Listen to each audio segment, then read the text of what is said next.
बिहार में विधानसभा चुनाव के दौरान बीजेपी के टेंशन बढ़ाएंगे नीतीश कुमार। नमस्कार, न्यूज़ फॉर नेशन देख रहे हैं आप और मैं हूं आपके साथ साक्षी झा।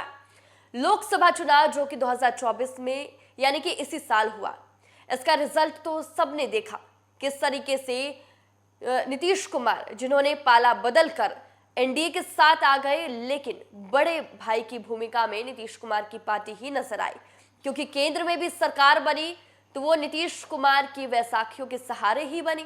और अब बिहार में विधानसभा चुनाव 2025 में होना है और अब इसको लेकर सवाल उठ रहे हैं कि जदयू कितने सीटों की मांग करेगा या बीजेपी कितने सीटों पर चुनाव लड़ेगी। अब सीट बंटवारे को लेकर आपस में खींचतान शुरू हो चुका है। क्या है इनसाइड स्टोरी, आइए हम आपको बताएंगे इस वीडियो में। 2025 के विधानसभा चुनाव में जदयू और बीजेपी बराबर सीटों पर चुनाव लड़ेगी। इसको लेकर जदयू ने अभी से ही तैयारी शुरू कर दी है। लोकसभा चुनाव में बेहतर प्रदर्शन के आधार पर पार्टी ने यह दावा करना शुरू कर दिया है। आपको बता दें कि बीते दिनों पटना में सांगठनिक बैठक आयोजित की गई थी। इस बैठक में कार्यकर्ताओं को तैयारी करने का निर्देश दिया गया।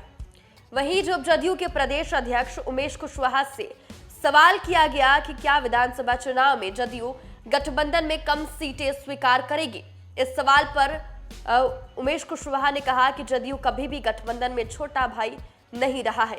2019 के लोकसभा चुनाव में भी जदयू और बीजेपी 17 सीटों पर चुनाव लड़ी थी। हम एक सीट किशनगंज हार गए थे। उमेश कुशवाहा ने कहा कि 2024 के लोकसभा चुनाव में बीजेपी से एक सीट कम पर सहमति केवल इसलिए बनी थी कि इस बार गठबंधन में जीतन राम मांझी और चिराग पासवान भी शामिल थे। इसके बाद भी हमारा स्ट्राइक रेट क्या रहा है, किसी से छिपा नहीं है। हमने इस मसले पर बीजेपी के नेता की भी राय जाननी चाहिए। वहीं उमेश कुशवाहा का सीट बंटवारे को लेकर उनका कहना था कि ये केंद्रीय नेतृत्व का मामला है, हमारा बोलना ठीक नहीं है।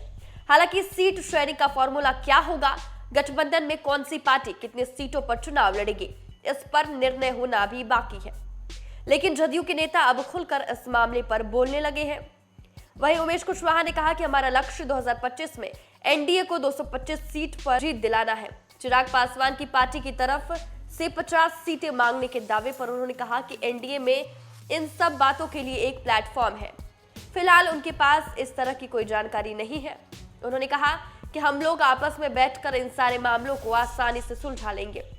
पिछले चुनाव में तीसरे नंबर पर सिमटी जदयू आखिर क्यों विधानसभा में सबसे बड़ी पार्टी बीजेपी के बराबर सीटों पर चुनाव लड़ने का दावा कर रही है? इसका जवाब देते हुए उमेश कुशवाहा कहते हैं कि बिहार में एक ही चेहरा है और वो है नीतीश कुमार। दरअसल लोकसभा चुनाव में बीजेपी 17 सीटों पर चुनाव लड़ी थी। इनमें 12 सीटों पर जीतने में सफल रही थी, जबकि जदयू 16 सीटों पर चुनाव लड़कर 12 सीटें जीतने में कामयाब रही।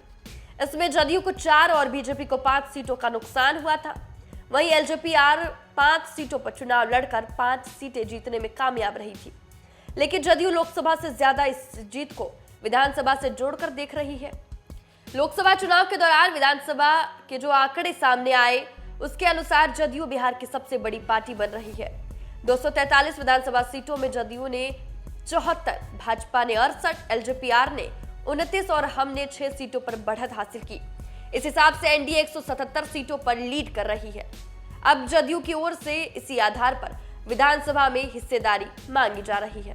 तो देखिए, बिहार में विधानसभा चुनाव 2025 में होना है, लेकिन सीट बंटवारे को लेकर अभी से ही एनडीए खेमे के अंदर गहमा गहमी का माहौल चल रहा है और किस पार्टी को कितनी सीटें चाहिए, इसको लेकर मंथन किया जा रहा है।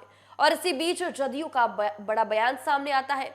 जदयू का कहना है कि इस बार बीजेपी और जदयू बराबर सीटों पर बिहार में विधानसभा का चुनाव लड़ेगी और बड़े भाई की भूमिका में नीतीश कुमार की पार्टी ही रहेगी। फिलहाल के लिए इस खबर में बस इतना ही। आप देखते रहे न्यूज़ फॉर नेशन। 26 वर्षों में 17,000 से अधिक डॉक्टर बना चुका बिहार एवं झारखंड के छात्रों के बीच विश्वसनीय संस्थान गोल